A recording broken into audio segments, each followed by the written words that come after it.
What's happening? What's happening? What's happening? You are now watching Drew Boy Sports Show.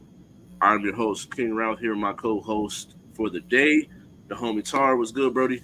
What's up, bro? Happy to be here. How's everything? How's Thanksgiving going for you so far, bro? So far it's been good, man. I got the day off on Thanksgiving. So I got today, yesterday off. I work tomorrow, then I'm off Thursday. So What a I got blessing. plenty of time to spend time with my daughter, my family, my lady, all that good stuff. And then we Beautiful. had a good Friendsgiving on Saturday too. So it was a Yeah, good yeah, bro. kickoff to Good, everything good, too. good. But this show has been brought to you by Fitboxer. If you want to do any podcasts like what you're watching, photo shoots, music videos, call the number on the bottom of the screen, 707 Fitboxer. And then make sure you go on all the socials on the bottom of the ticker periodically. It will pop up on the bottom ticker on down there.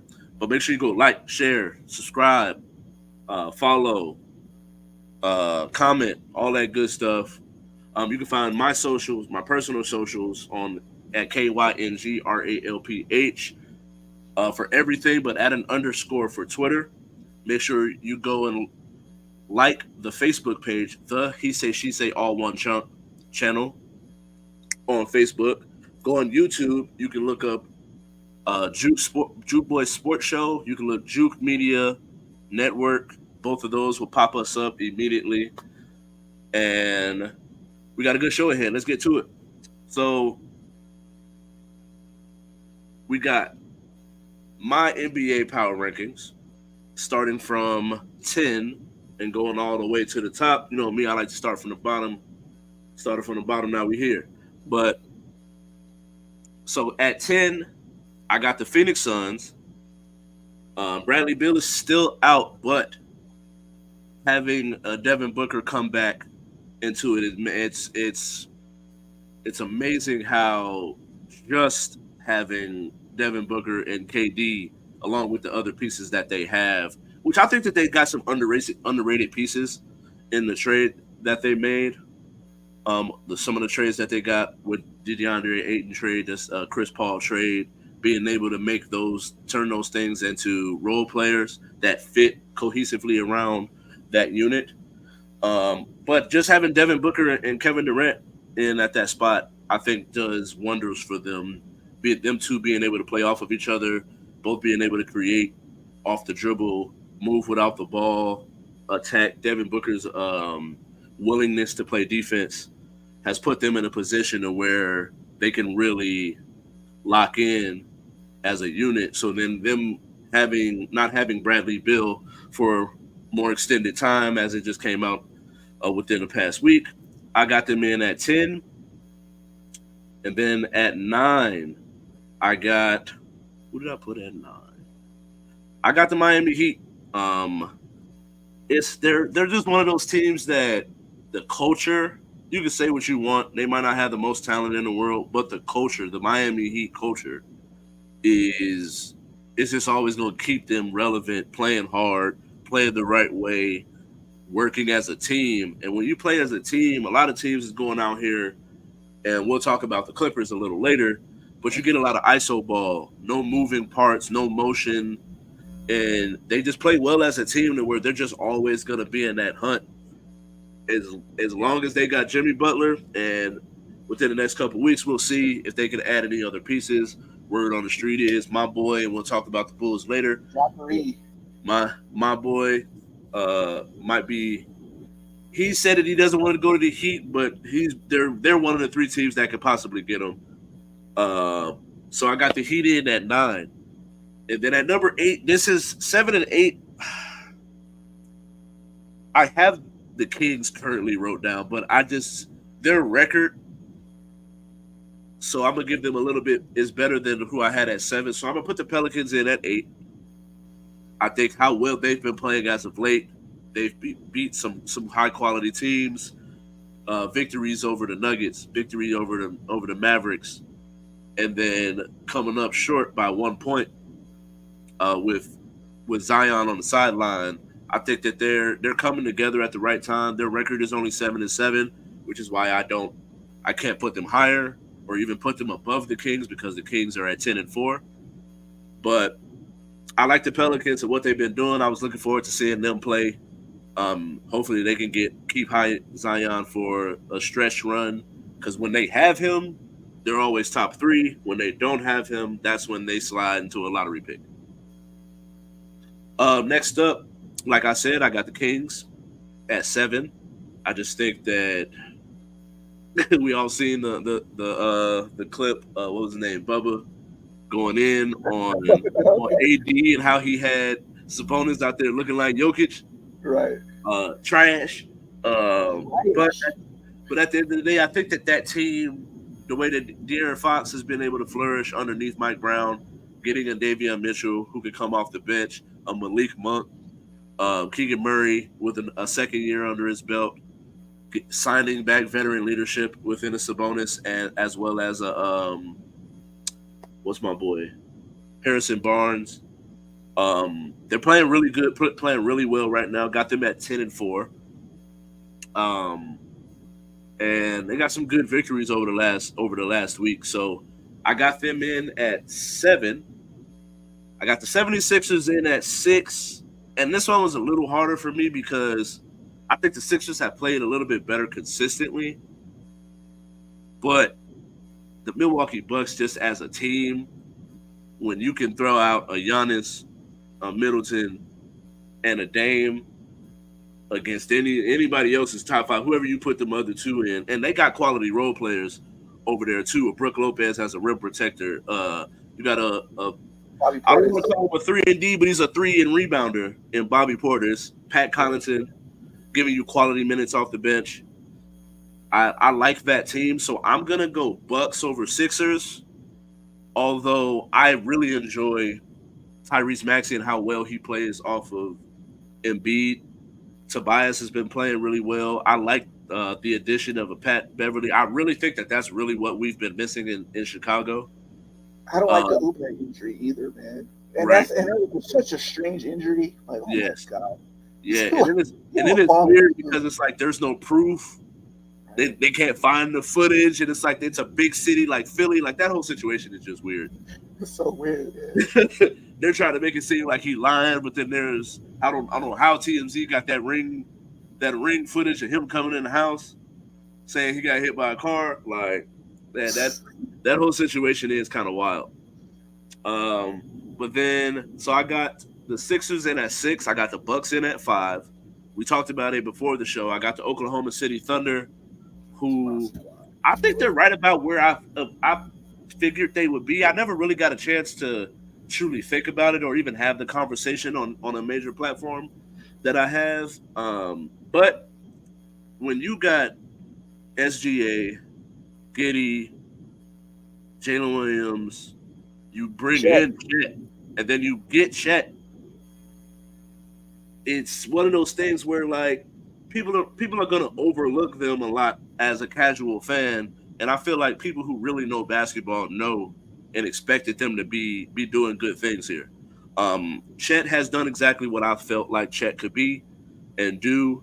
The ability to shoot, protect the rim, move, um, handle the rock. I think he's the outside. Given the opportunity that he's going to get, he's going to always be linked to Wemby for Yeah, the duration of their careers. yeah. I would have loved to see Bol get an opportunity as well, but for some reason, whatever it is, you hear that he's lazy. Then you got people saying he's not. It's then he just needs the opportunity. Whatever it is, for some reason he's not. So I would love to see him be able to try to get into that conversation as well. But Chet is the real deal. You can say what you want. I picked him to be rookie of the year. I did too. 'Cause I just think that he's that nice.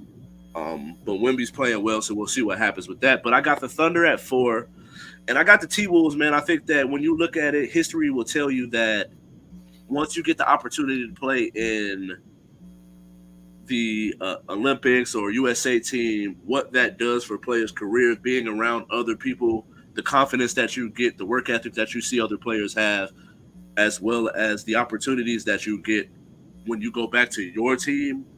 I think I expected Anthony Edwards to take this leap, and I think that he's been that guy that they need him to be and take his game to another level to lead them to where they are. So I got them in at 3. I would have had the Nuggets.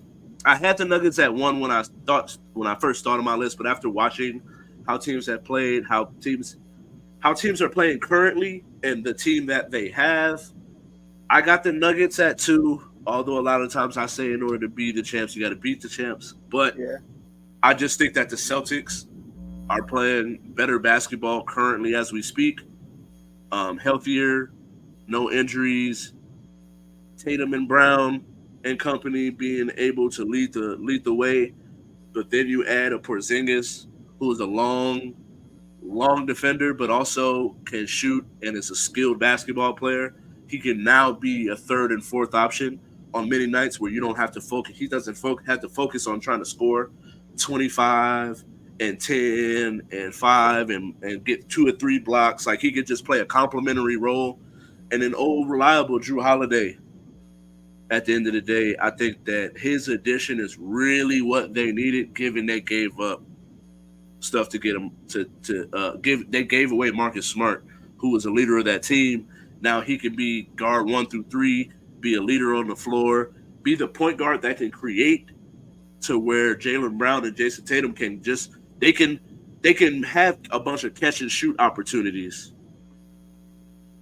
Yeah. rather than having to dribble and create so much. And so I think that'll round up my one. I got Suns at 10, Heat at 9, Kings at 8, Pelicans at 7, Sixers at 6, ironically, Bucks at 5, Thunder at 4, T Wolves at 3, Nuggets at 2, and the Celtics at 1. Quick opinion on the Mavericks. I if it wasn't for the Heat just like being so reliable, I would have probably pushed the Heat out and put the Mavericks in. Their additions getting lively as a rim protector. He's Tyson Chandler 2.0. Grant Mhm. Williams, I think he adds a dimension to them and a toughness that they're going to get after it on the defensive end, which is something that Jason Kidd has wanted.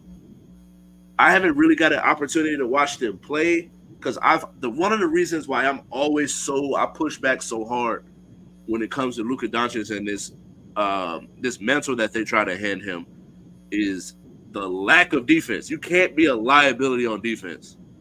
Like you can say what you want about Kyrie, but he got quick hands and he attempts to play defense. Yeah, But and then that is true. Luka Doncic is just complaining and not even getting back on D at times. So I haven't really got a chance to really watch them play. But there has to be something to it. It can't just be the addition of two players and Seth Curry and exchanging stuff around. There has to be a mentality change in order for them to be able to take it to that level because they're definitely putting up the points. Yeah, for sure. Yeah, I was just Efficient curious. too. Yeah, nah, I was just curious for sure. But yeah, and shout out to the Magic too. I love the Magic. Yeah, yeah, It's just yeah, I like seeing the young teams thrive, and I think even though I'm not a fan of the playing tournament so much, teams like the Maverick or not the Magic. This yeah. is who the playing tournament I believe is for. Is for them to be displayed and for us to notice and take heed to them. And it's good for the NBA to have new like teams compete that aren't normally competing, right? So I love when draft picks pan out, things of that nature. So shout out to the Magic. I love what the Magic are doing, and I think they have a Most, bright future. most definitely, most definitely. And so next up, that man, I'm a big fan of him, but from the highlights of what I've seen, the way that people talking on social media, seems like it was a bad fight. I seen it was really only like 106 punches total landed. Um, and so the ramifications of what this fight could mean and how bad this fight went. Was this fight bad for Shakur's brand? Okay, man. So I was around both him and Bob Arum the entire fight week, right? For those of you who don't know, I'm pretty much a boxing analyst now, or I like to call myself a boxing analyst now because I'm around a lot of fighters and stuff like that, and I'm in fight weeks. So being a part of both camps, I'm gonna give it to you from Bob Arum's side, and I'm gonna give it to you from Shakur's side. Okay. So first, Bob Arum's side. He had to sell. He had to put it to. He was asked to together a fight card from ESPN, right? He's partnered with ESPN, and they wanted a championship card to go along with the racing, the Formula One race. And he normally has a go-to list of fighters that he goes to for big fights, right? His top five, if you will. But most of the top five that he had to choose from were already doing other things and they were busy. Devin Haney is fighting on the ninth for the belt, 140, so he couldn't do it.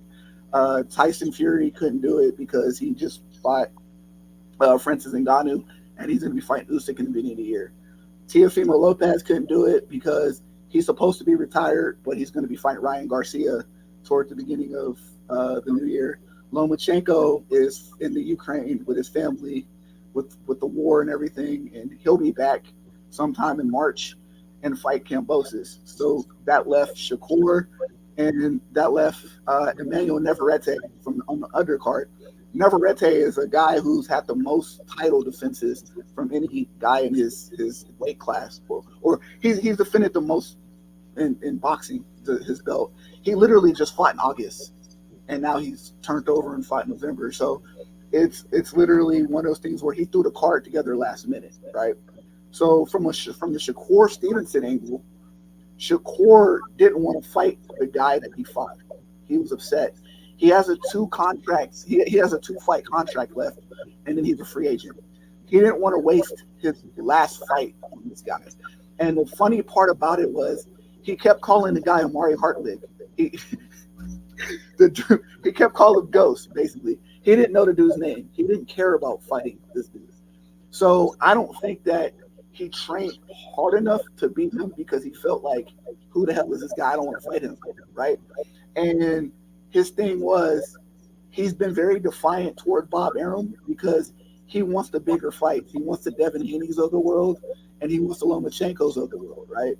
And he especially wanted to fight Lomachenko at 135 because here's the thing, like I said, he has a 2-fight contract left, right? So if I fight him with this fight, right, Lomachenko with this fight, and if I happen to lose or if it's a close fight and I get screwed on the judging, then I could flex my rematch clause and I'm still under contract. So if I fight him now, if I fight him my next fight under contract and I'm a free agent, then all of a sudden it becomes a problem because then I got to re-up with you, Bob, and I'm already up with you. And he did this. He's done this several times. He did it with Terrence Crawford, and Terrence Crawford trying to get him away from Bob Arum. It's always been a thing. They have a beef. Floyd's been trying to get Shakur away from Bob Arum. A lot of people have been trying to get him away from Bob Arum. So I think the politics of boxing had a lot to do with it. He didn't want to fight the guy in the first place, and it was just that. And you're going to see like a lot of 2 last-minute fights with boxing because now that Saudi Arabia is involved and all these different sponsors, Formula One racing and all these things throwing bags at boxing, you're going to see a lot of these last-minute fights. You've seen, Tyson Fury kind of look sloppy in his last fight because he didn't really train like that. He was bad. It is what it is. You're seeing like Deontay Wilder and Anthony Joshua just get put on a random December 3rd card, right? So it's these last-minute fights. Boxers aren't really training the way that they should for like an 8-week training camp. It's just, okay, we're just going to stimulate it and we're just going there and fight. So I think that played a major role in why this fight the way it did. Yeah, I think that makes a lot of sense when you look at the context clues of his post-fight interview.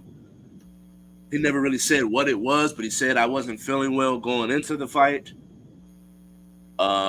And the fight showed, so he didn't feel well. He didn't feel great about the performance that he put on, and so I think that without going out and saying like, oh, I didn't respect the fighter, so I didn't train hard. When you look at those things, and it's like those are reasons why you would not feel well going into a fight. So I think that there's a lot of validity to that, and I'm not gonna go as far as shout out to is I don't know if you watch him or pay attention to this dude named Showbiz. Yeah, I think when it comes to fighting, he does a lot of good boxing and UFC commentary. So I'm a big fan of his. I'm not gonna go as far as him to say that this fight could possibly tarnish Shakur's brand. Is trying to get a big fight going forward of the Tank Davis, the Haneys, the Lomachenkos. But I do think that it can kind of show when you have a fighter of that talent and that magnitude that when he fights someone that's not even close to being on his level. Yeah, no, it's more of a, and it's more of like I said, it's a more of a top rank thing, right? I Yeah, think once he leaves top rank, because right now, like if you look at where Terrence Crawford career was the top rank, he didn't really, his biggest knock was he didn't really fight people in their prime, and that's the exact thing Shakur is going through. Like, why am I fighting Marty Martin? yeah, Right? Like, I don't want to fight him. Like for a title fight, the only yeah, person he's is Jose Valenzuela, and Jose Valenzuela is not even a ranked fighter, and Jose Valenzuela just looks to like Chris Colbert. So it's like I don't respect the fact that I don't want to fight him. I want to fight more of the guys up here. And Bob is like, I can't market you to fight them. And it's not the fact that he can't market them, it's just the fact that it's just hard to make certain fights at short notice when you have to meet a quota, and I get it. And then at the same time, it's like if you're Shakur, how do we validate Lomachenko fighting George Kambosos? Kambosos is sorry. So right. you're from that, but you want to me, and that was his problem. It's just like it makes sense, but I'm not going to go as far as to say it's going to tarnish his career because he's still young, and there's still other fighters once he leaves college. We still want to see Tank fight Tank. Right. We still want to see him fight Teofimo Lopez. We still want him to see him fight. A lot of these guys. Want to fight There's a lot of fights for him to fight, so I'm not going to take it that far. But I'm going to call it what it is. He just wasn't prepared, and he didn't really care to fight this guy.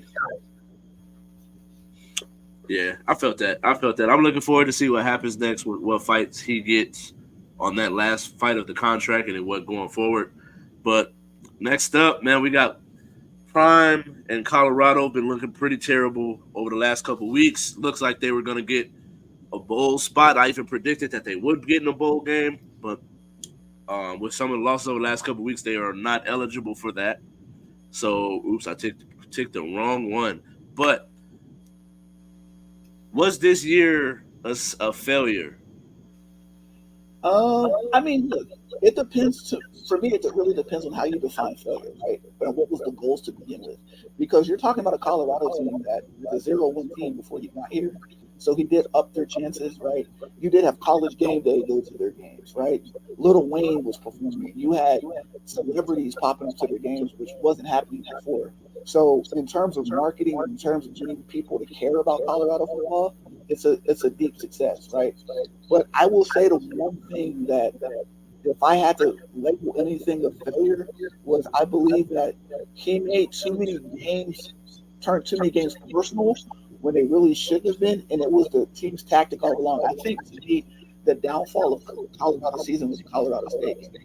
And the reason why I pinpoint the Colorado State game was, for me, I know a lot of the Colorado State's coaching staff because my senior year of Nevada, Alabama coaching coach, and they understood that they didn't have the talent that Colorado had, but one thing that they did was psychological warfare.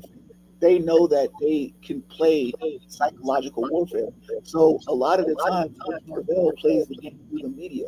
A lot of the time. So when he said that whole thing about Dion's mom, he took it way too personal.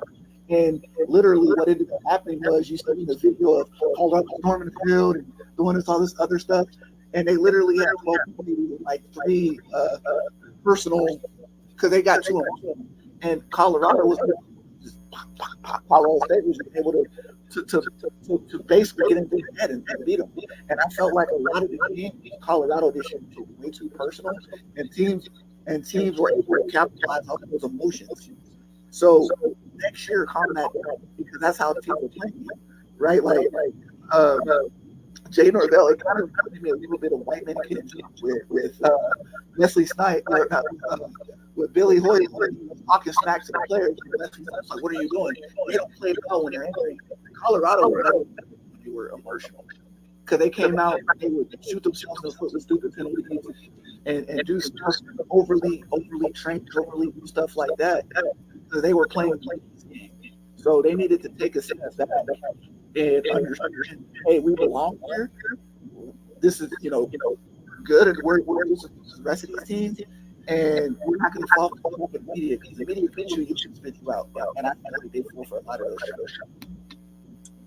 Yeah, I definitely think that there's a couple different ways that you can go about it. I personally don't think that the season was a failure, given where they started last year.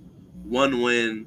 At this point, they already have three more wins. Even if they keep it at 4 wins for the season, it's three more wins than they had last year.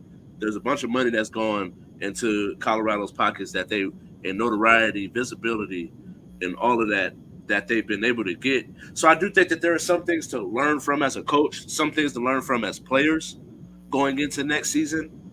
I do think that they gave a lot of unnecessary ammo that Prime could handle as a player, but Not his as players aren't to the talent level that he was at for them to be able to take that on, given the weaknesses in the trenches that they have.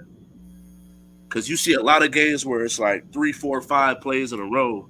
Shador is out there running for his life, making plays. And then when he's not able to make a play, then it's like, oh, he's overrated. And it's like, all right, bro. Like at some point, you're writing checks that your mouth can't cash or that your ass can't cash. doing all this and stuff to the camera Yeah, and stuff, and they're gonna do that right back to you, right? right. When you fail. So it's like you're rooting to fail because it's like you overachieved and you peaked too early, and Yeah, like now you're like, oh well, they're not good, they suck, and this is why this is a question because they peaked really too early, and then they're doing all this to the camera. Like they got to learn how to calm that down, right? At a yeah. certain point, right? And so sticking with coaching, um, I think about this question and Monty Williams with the Detroit Pistons and a 12 loss uh, losing streak that he has right now with the Pistons. Then you got Dan Campbell, who people were calling for his job after his first season. We got Brandon Staley, who I can't think of a reason why they still have him as the coach. Then why Matt Canada took this long to get fired. It makes me ask the question: how much patience do you give a coach, and when do you know when to pull the trigger versus not pulling the trigger? I think win locker room morale, right? Like you look at our team, right? The Raiders, when they let go of McDaniels, you could tell like this is a team that didn't like playing football. They were a team that looked confused playing football, right? And then when you see when they let go, the joy, the exhale, like we can play again, we can breathe again, right? I think when it starts to creep into locker room morale, when player interviews tell the story, right? Like you mentioned Matt Canada this past Sunday, Najee Harris wanted to say how much we suck so bad, right? They asked him, "Can you guys fix it?"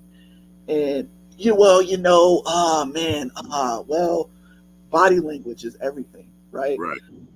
I look at we said Dan Campbell, like you mentioned Dan Campbell, his first year where he didn't do good. I remember the Minnesota Vikings game where he blew a where they because they that season they blew the most they lost the most games by like 3 points or less or 7 points or less. And after the Minnesota Vikings game, I think it was like week 7, week 8, that was a game he cried. And the game where he cried, I feel like is when he gained the respect of the locker room because they was like, you know what, he gives a damn. So we're gonna give the damn the same way that he gives a damn, right? Then I look at the Chargers last year in the playoff game, right? Where Brandon Staley, he lost track of that team. He lost the respect of that team. Where I remember Joey Bosa had a 15-yard penalty without the field. He threw the helmet off, and his coach went to go give him the helmet, and he threw the helmet again. That shows a lack of respect. Or when you have players like Keenan Allen going on Twitter and saying, "Why the hell are we going for it?" Questioning your decision making in front of the masses, right? I think that's when you know, right? Your players are going to tell you the truth without throwing you under the bus, but you could just tell in body language. You could just tell by the spark. I feel like you could just tell. You mentioned Monty Williams. Like, Monty Williams just got that job, and his team is a very, very young roster, right? Yeah. So you have patience in that, right? And you see how he was able to turn the Phoenix Suns around just with a plan, right? So I think with some coaches, and some coaches, you do know that he's in way over his head, and the product will show, right? If later on in the season, like the Pistons start showing fight, then Monty Williams is the right man for the job. Even if they lose, but they still show fight, then Yeah. they're playing coach, right? So, I mean, that's just my 2 cents. Yeah, I agree, man. I think when you look at each situation, you look at there's a moment in time where you can see that there's a change or there's something different. Like when you look at Josh McDaniels and then look at Antonio Pierce as a coach. Then you look at when they lost Gruden and got Vic Bisaccio. Like there was something that you could tell that the players are playing for this person. They may not be doing well. They might not make it to the Super Bowl or playoffs or whatnot. But there's something there. You can tell by watching Antonio Pierce as a coach. If he don't know, if there's nothing that you can tell, us being in that game against the Dolphins, and then we'll see what happens when we play the Chiefs. If we're in the game, given that the lackluster talent we have at quarterback in certain spaces on defense, I've seen enough to where I'm giving him a contract for the long Oh term. yeah, And then when you look at like Brandon Staley, should have been gone. Matt Canada should have been gone. When you have those types of weapons, and it's like things aren't you're not meeting expectations. Those are things, the questions that you start to have, and you look at those instances where like Dan Campbell didn't have a roster that should be doing anything, but then, like you said, like you pointed out, they have the most losses by 3 points or less, or a touchdown or less. You can tell they're in games, but there's something there where they're coming up short, and the coach cares.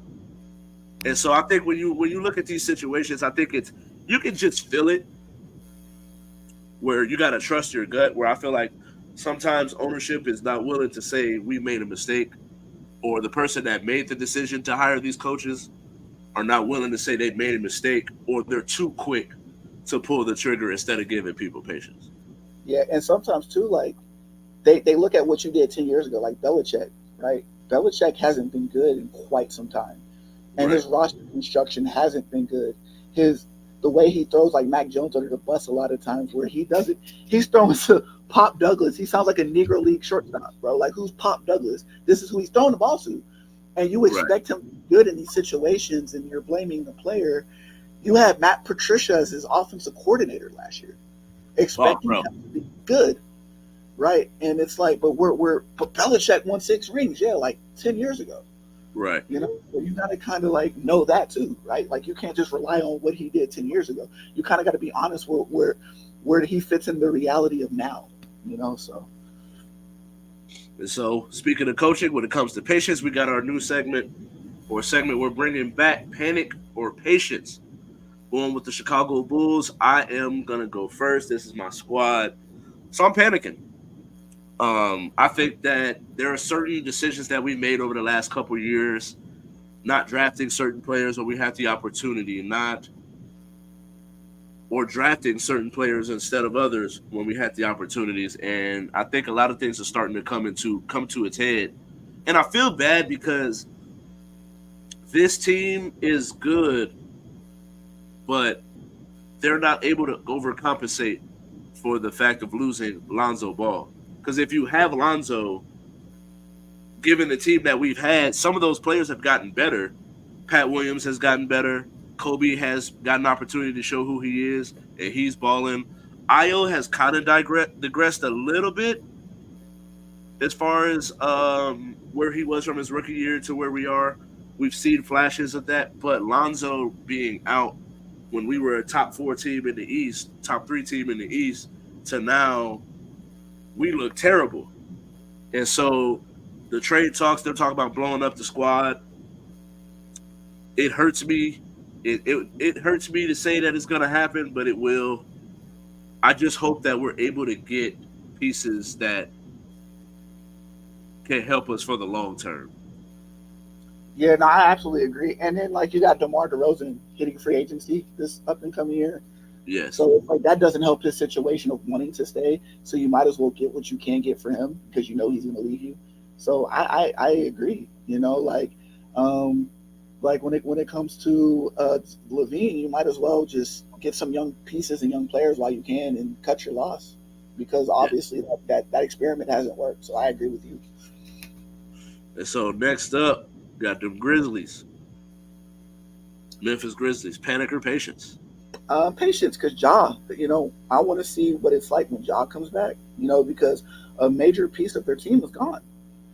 So it's like, how did you expect him to look? Like, I know they've won games in the past without him, but it's like now this is a new team, a new situation.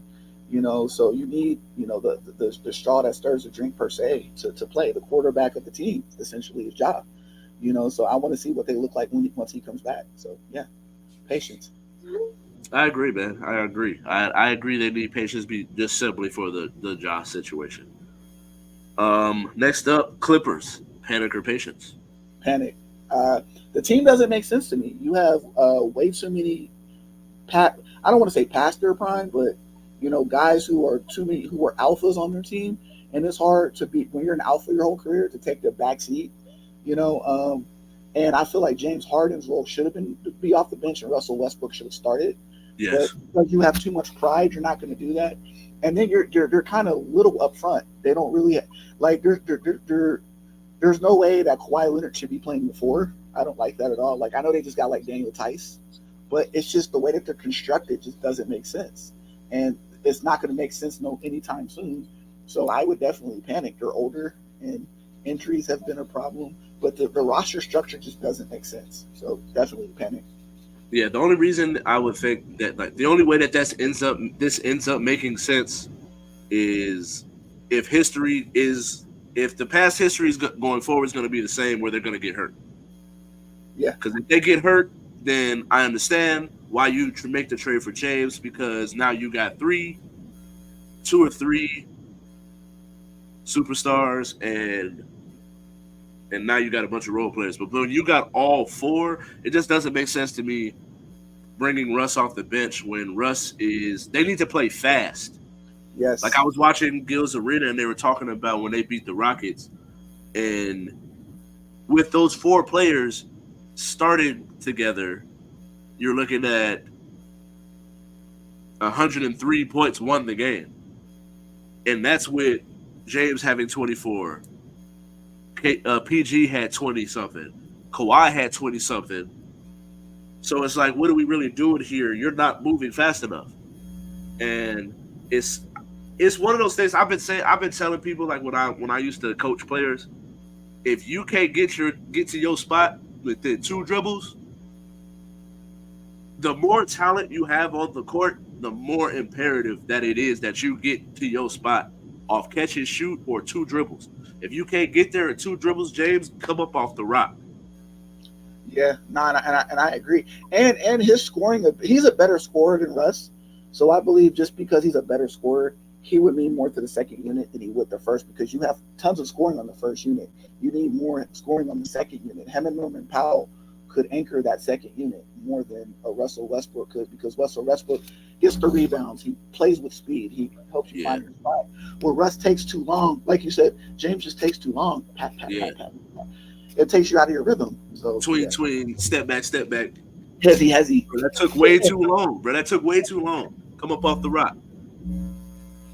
And speaking of coming up off the rock, we got the Golden State Warriors.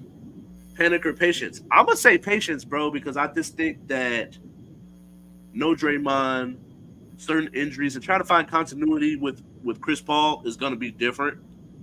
I think that having a Chris Paul gives you the ability and with versatility where he can run with a Kaminga and a Moody, play pick and roll with a Kevon Looney. I think that he gives the ability for Steph to come up off the ball, Clay to come off the well, Clay's always been off the ball, but Clay to come off the ball where he doesn't have to worry about creating, where Chris Paul can still get to his spots. It's just different now.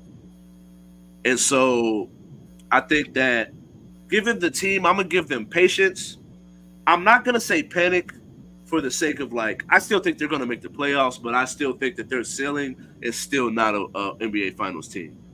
And that's why I say panic because you expect that from them. But slight panic because Jordan Poole really screwed them, right? They need a Jordan. They need a younger type of guy because Clay kind of looks like a shell of his former self.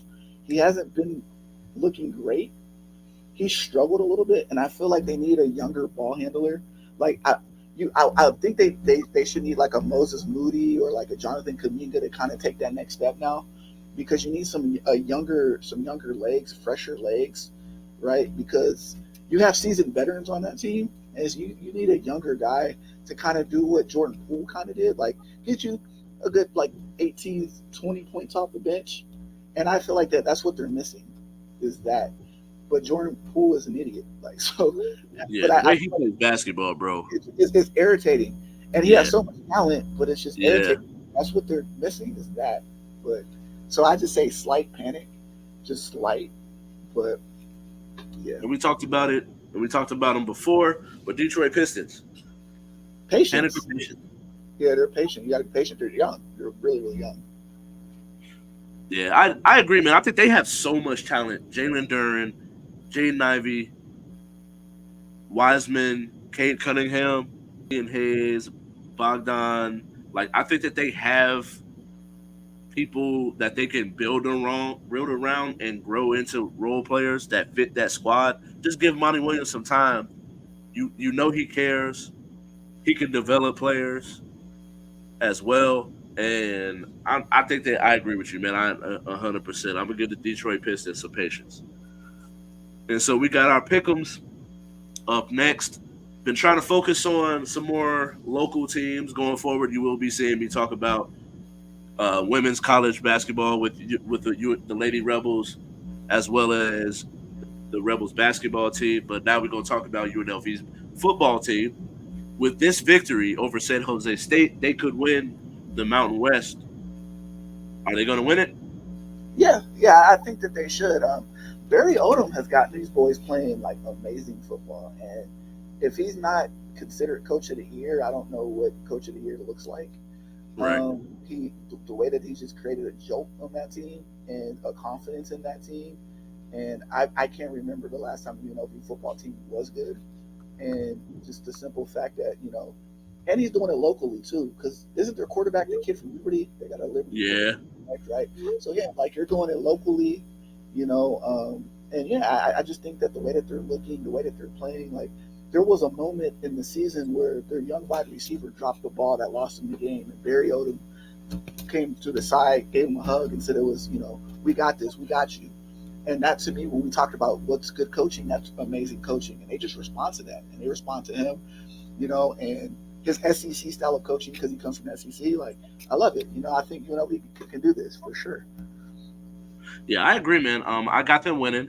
I think that keeping it local, and it's one of those things that it's actually kind of funny. Me and Marv, we were talking about doing a podcast and calling it Southside Legends, and just talking about things that we've seen and went and the people that grew up on this side of Vegas.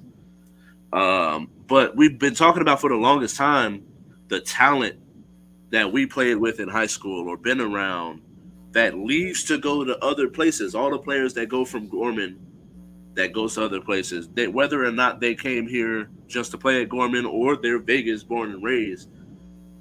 We talked about Hayden. We talked about even when like Quincy. We talked about what was D'Angelo and some of the other players that like we've played with in different sports that either just don't make it or go to outside of UNLV where they could have made a big difference.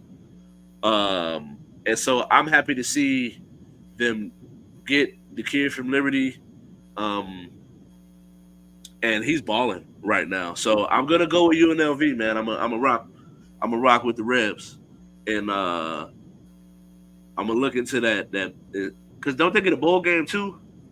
Yeah, they should for sure. Yeah, Yeah, I'm gonna look. I'm gonna it try to might be the look Las and see if Vegas I can Bowl. get tickets to that Mountain West game too. It might be the Las Vegas or the Sun Bowl. It might be. Yeah, Yeah. and then we talked about some rivalries before, but we got Oregon State at 16 going up against number 6 Oregon Ducks.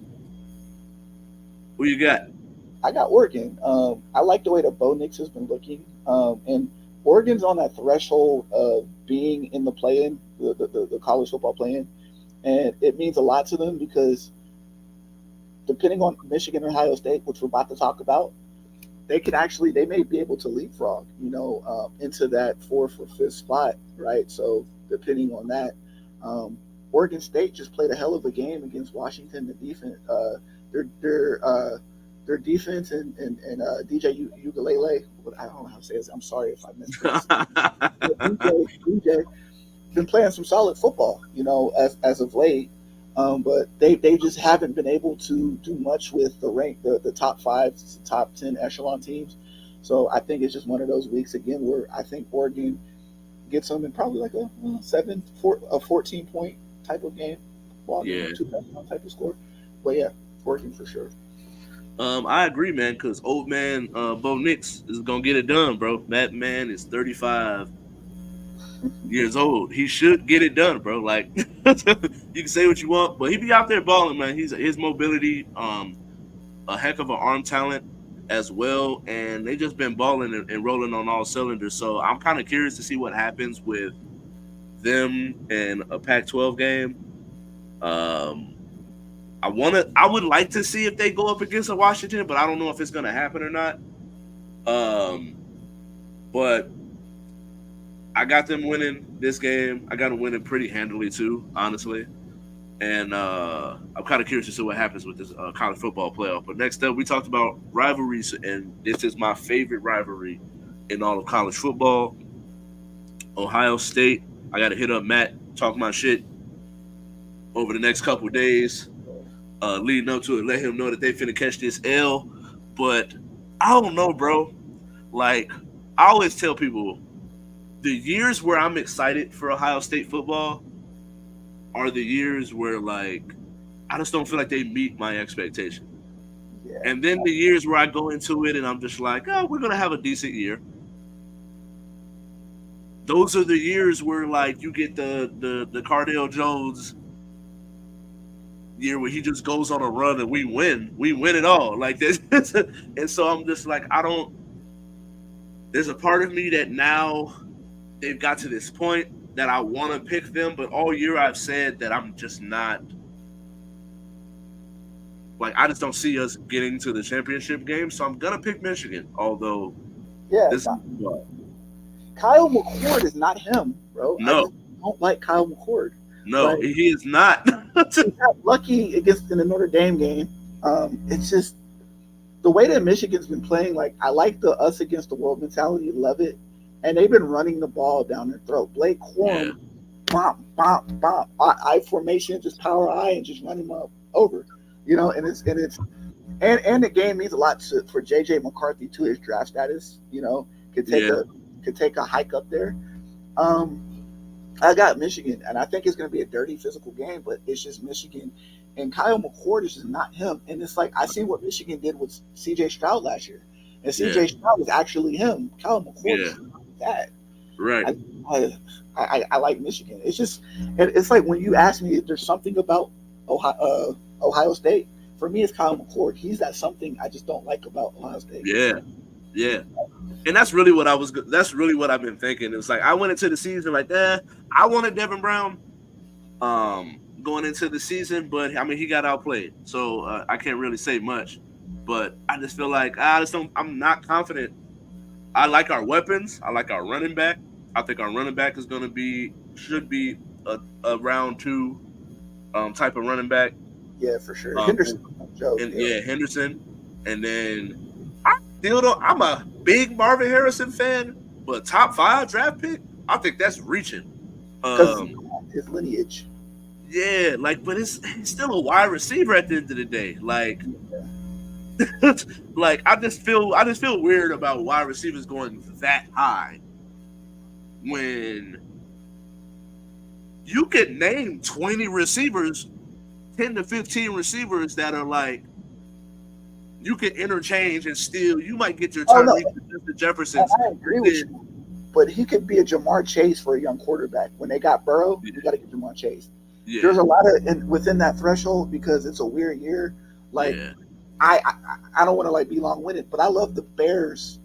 I think they should keep the Bills. That's the only one where I'm like, I would agree. Yeah, like, give him, like, why are you going to go on one of those picks? Williams, go get him a wide receiver with one of those picks. Yeah, bro, him and big DJ body, Moore big body receiver, big target, long arms, great hands, route runner. right? Like, why are Yeah. y'all continue to trade him, bro? Like, if I'm telling you right now, if they trade him, I want the Raiders to get him, bro. I'm just Yeah. throwing that out there. I'm gonna throw that wherever that lies, but it's Right. not him. Right. Justin Fact. Fields is him. I love Yeah. Justin Fields. Anyway, yeah, Hell yeah. Hell yeah. That's a topic for another day. Cause I could go on and on about that one. yeah. But we got Packers and Lions on Thanksgiving.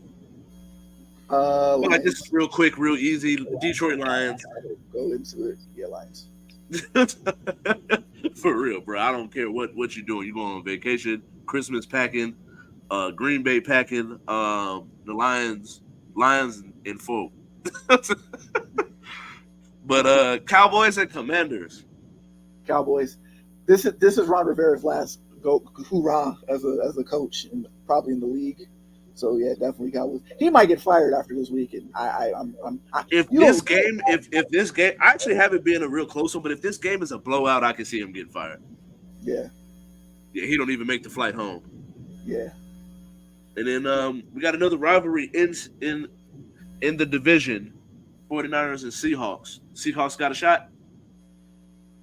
It just depends on the health of Gino, because I know Tuafonga just got hurt to safety, but Gino injured his elbow, so there's some injuries.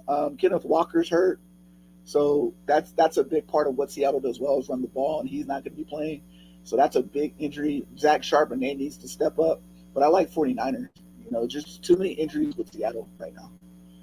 Yeah, I think that as much as we people and Brock Purdy got his criticism, I think when you have the weapons that he has, he does really well with those weapons.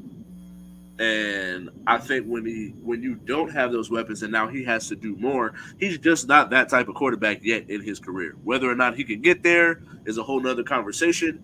But when you insert Debo and Christian McCaffrey back into that offense, we've seen what it's done for the rest of that offense and how well they've looked. So I just don't see them really getting tested until maybe I got to look at their schedule. But when they play the Ravens, I think that'll probably be their biggest test for the rest of the season.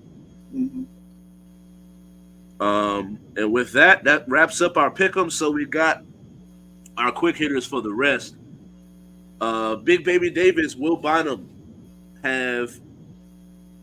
were found guilty in misusing the player retirement fund. They're not the first ones to do it, but it leads me to the question of how bad does this look for retired players to be Man, doing what they're doing? I'm trying to figure out like what it is, like what's their pension. Like there's more information that I need because I know the NFL players did this too. Like Clinton Portis led a group to do this, right? So and I know I think they was trying to get over during COVID or whatever, right? So I know this has been a thing in several different leagues. So I'm just trying to figure out like what it is about the pension plan. Is it just they're trying to find a quick hustle or a get rich quick scheme? Like I know the thing that the NFL players did was they bought a lot of like different items like septic tanks and heating baths and jets and stuff, bought them and then sold them on the black market. Right. Like stuff like that. So it's like, are you that broke or did you not invest your money well in the league? What's the reason for you doing this? Or did you just felt like it was a quick buck or a quick flip? But it's just curiosity, And then if you look at who has done it, Clinton Portis was a star, right? But a lot of the role players, like guys like Davis was a role player. Tony Roten was in this thing for them. Yeah, he was a role player. So a lot of it was guys who were like mid-level exception players their whole entire career, and maybe like they just couldn't. They felt like they needed to make more money, because they I guess they wasn't making it in the league. I don't know what it was, but it's kind of sad to see. Yeah, it's definitely one of those things. It is sad to see. It makes you ask questions, and then when you really think about it, it's as much as Clinton Portis was a star. It's like when you think of people's contracts, he was a running back.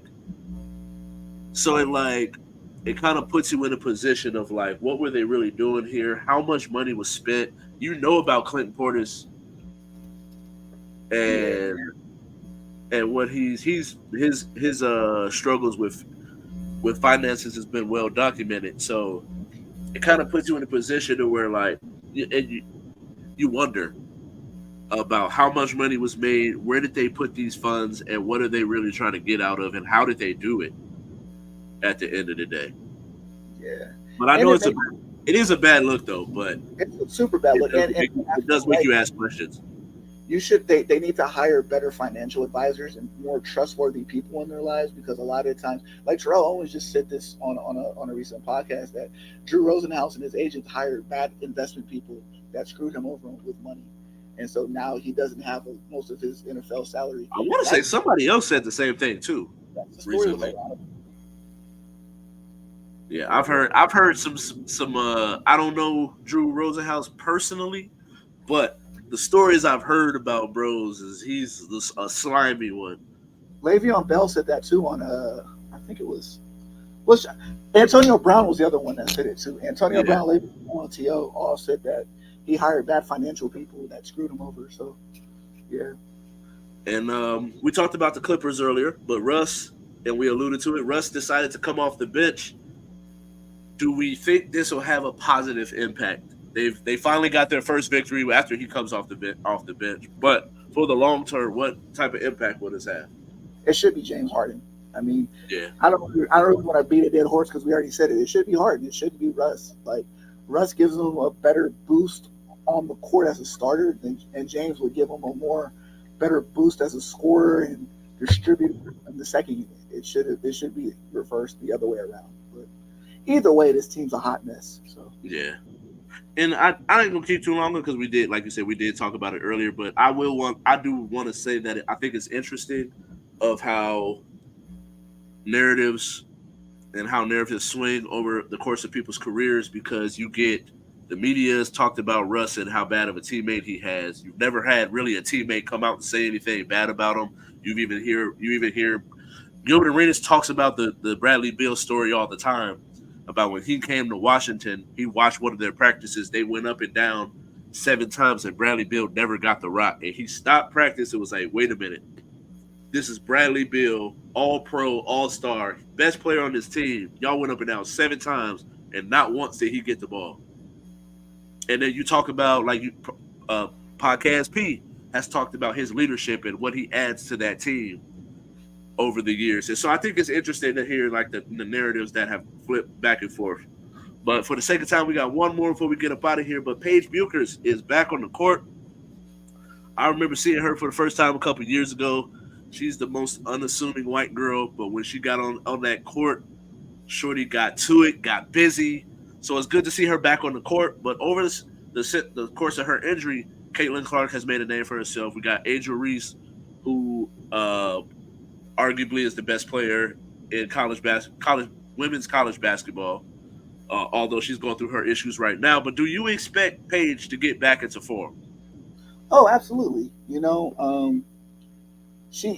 don't forget how to play basketball. That's the first thing, right? She's nice. She was born nice. She's gonna be nice, right?